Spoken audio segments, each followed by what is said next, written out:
Hey, my name's Vanessa Hill. I work at East Point. I'm a community relations specialist, and it's good to be with you this morning. We're going to be talking about anxiety. And when you think about that, what is anxiety?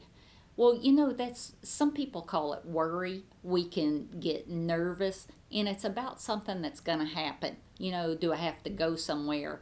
Do am I going to a doctor's office and getting a diagnosis that I may not know what's coming? And it's our anxiety is our body's response to that fear or stress or an event that's coming up. If you have anxious feelings, a lot of people do. 1 out of 6 in the USA has anxiety disorders. So we think about what causes the anxiety disorders. They don't really know. It can be a combination of factors, changes in the brain, could be environmental stress. Do you think what we're going through right now can cause us stress? It absolutely can. It can be chemical imbalances in the body, and anxiety disorders can run in families, especially when you think about trauma or significant events.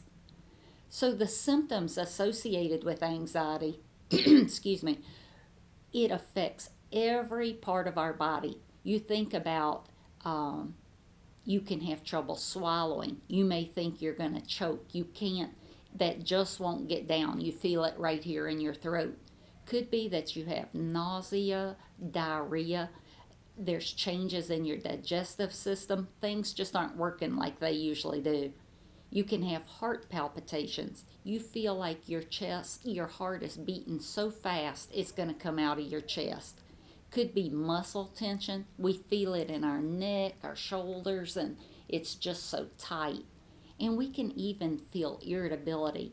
Somebody come in the room and they ask us a question and we want to bite their head off. It's not that they did something wrong, we're just feeling stressed. It can be that, we get trembling, we get shaky, we can get sweaty, we can get cold, and it can even go to, we fear we're going to die or we're losing control of ourselves. We may think we're going crazy. So, things that make it worse. Any high stress environment, and think about how stressful our environment's got. Think about if you have to work and you're working from home and you're not used to doing that. Your children are home because you're trying to homeschool them. Does that make it worse? You've got family members in the house that you're not used to being around 24/7. We're drinking more coffee, we're drinking more sodas, we're making a mad dash to the refrigerator. Could be our chips, our snacks, whatever that is. And that just doesn't help. We can Our routines aren't the same. We don't go to bed when we normally do. We don't get up. Maintaining a routine can help with anxiety too. There's also medications that can cause symptoms of anxiety. It could be our allergy medicine. If you have those decongestants, how when you take them and you can feel shaky inside. Could be thyroid medications. It could be heart medications, high blood pressure. Can even be antidepressants. The other thing is if you like steroids, if you have poison ivy and you've ever taken prednisone, you realize how shaky and sometimes hungry, you can't sleep, and it's nothing but the medications. So, what's our risk factors of being anxious? One of the top ones is being female. A lot of females suffer with anxiety.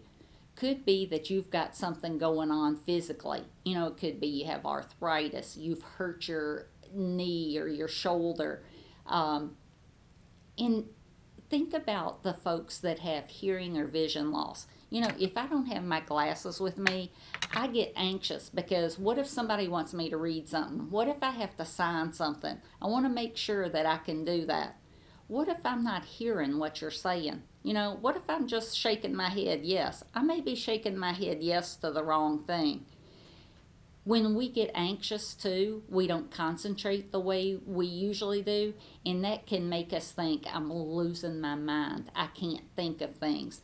Think about when somebody asks you who somebody is, and all of a sudden you can see them, you know who they are, but you cannot think of their names. Think about the changes in living arrangements. Are you seeing the same people? We're supposed to socially distance, but we need that human contact too. Have we lost family or friends? It could be that we just haven't seen them for a while. So, what can we do to help with anxiety? One of the things is taking care of ourselves. When we get on an airplane, they always say if something happens, if the masks come down, uh, put yours on before you try to help somebody else. Well, sometimes we think, why wouldn't we want to help somebody else and then help ourselves? The reality is we can't help others if we're not taking good care of ourselves. So, what can we do to calm our anxiety? Could be that we need to go for a walk, whatever that is. We know the gyms are closed, and that's made a big difference in some people's lives. Could be that we just need meditation, whatever that looks like for you. Is that prayer time? Is it just being in a room by yourself?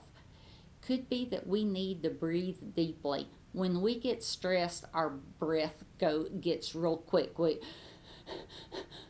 And that's not a good way to not get anxious. Could be that we need to count to 10. Could be that we need to take a nap. A nap usually always relaxes us. Could be that we write in a journal. Whatever's fun for you. If writing doesn't come easy to you, that's not going to be fun. Doing a Sudoku puzzle, if you're not good at math, is not going to be relaxing for you. That's going to have the opposite effect. It could be that you just need to get in the bathtub with a lot of bubbles. That could work. Could be that you need to watch a funny movie or listen to music. Or if you're a pet lover, spend time with your pets. Rub those pets. They'll make us feel better. The other thing is if you need to talk to somebody, you can call East Point. East Point's 800 number is 800-913-6109. They answer the phone 24 hours a day, 365 days a year. Thank you.